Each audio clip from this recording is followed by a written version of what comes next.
বন্ধু, আজকে আমি কথা বলবো নো পেইন নো গেইন।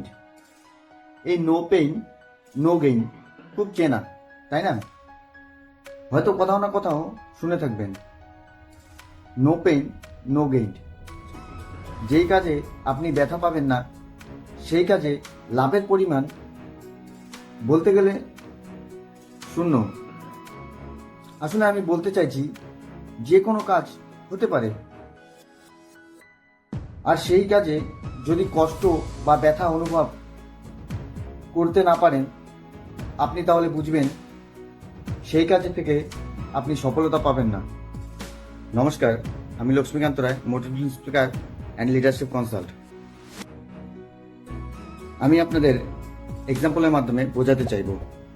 একজন মালি রোজ পাহাড়ে গিয়ে পাহাড়ের টুকরো টুকরো পাথরগুলোকে আঘাত করে মূর্তি তৈরি করার জন্য, আর সেই মূর্তিগুলো বাজারে গিয়ে বিক্রি করে। আর সেই দিন মূর্তি তৈরি করার জন্য পাথরের গায়ে আঘাত করছে, কিন্তু হঠাৎ শুনতে পেল কেউ কান্না করছে আর বলছে, আমায় আঘাত করো না, আমার খুব কষ্ট হচ্ছে। মালিক বলে, একটু কষ্ট করো, একটু কষ্ট সহ্য করলেই বাকি জীবনটা সুখের হবে তোমার। কিন্তু পাথর বলতে লাগলো, আমি আর পারছি না, আমায় ছেড়ে দাও প্লিজ। তাই রেগে গিয়ে মালিক অন্য একটা পাথরকে মূর্তি নির্মাণের জন্য আঘাত করতে শুরু করে, এবং কিছুক্ষণ আঘাত করার পর সেই পাথরটাকে জিজ্ঞাসা করলো, তোমার কষ্ট হচ্ছে না? আর বন্ধু, পাথরটার উত্তর শুনলে অবাক হবেন আপনি। পাথরটা বলে উঠল, যেখানে ব্যথা নেই সেখানে লাভ বা সফলতা কখনো পাওয়া যায় না। আর পাথরটি বলে, তুমি আমায় আঘাত করো। মালি বলে, তাই হোক। আর নিরন্তর পাথরের গায়ে আঘাত করে একটি ভগবানের মূর্তি তৈরি করে ফেলে, এবং বাজারে নিয়ে যাওয়ার সময় ভাবলো এই পাথরটাকেও নিয়ে যাই, নারকেল ভাঙার কাজে ব্যবহার হবে। এবং বাজারে নিয়ে গেল বিক্রির জন্য, এবং কিছুক্ষণ পর মূর্তি দুটো বিক্রি হলো। কিন্তু মূর্তিটি বসানো হলো মন্দিরের ভেতরে, আর পাথরটাকে মন্দিরের বাইরে।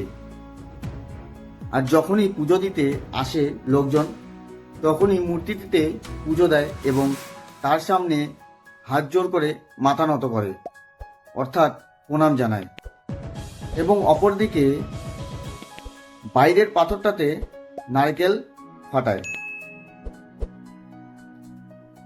একদিন বাইরের পাথরটি জিজ্ঞাসা করলো ভেতরের মূর্তিটিকে, তুমি আর আমি এক জায়গায় পড়েছিলাম, এবং তোমাকে আর আমাকে একসাথে বিক্রি করে ওই মালিকটি, কিন্তু তোমাকে লোক পুজো দেয়, তোমার সামনে ভোগ লাগায়, আর আমার গায়ে আঘাত করে সবাই, কেন বলতে পারো?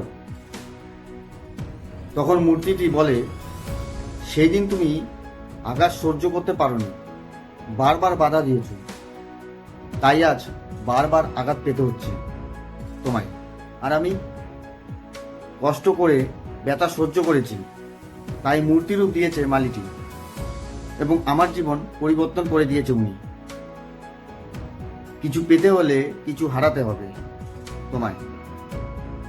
কাল যদি কষ্ট করতে পারতে তাহলে আজ সুখে থাকতে তুমি। বন্ধু, এই গল্পটি থেকে বুঝতে পারি আমরা, সময় থাকতে কষ্ট করো, আগামীকাল সুখের হবে। নয়তো আনন্দে কাটিয়ে দাও আজ, কাল কষ্ট করো। ধন্যবাদ।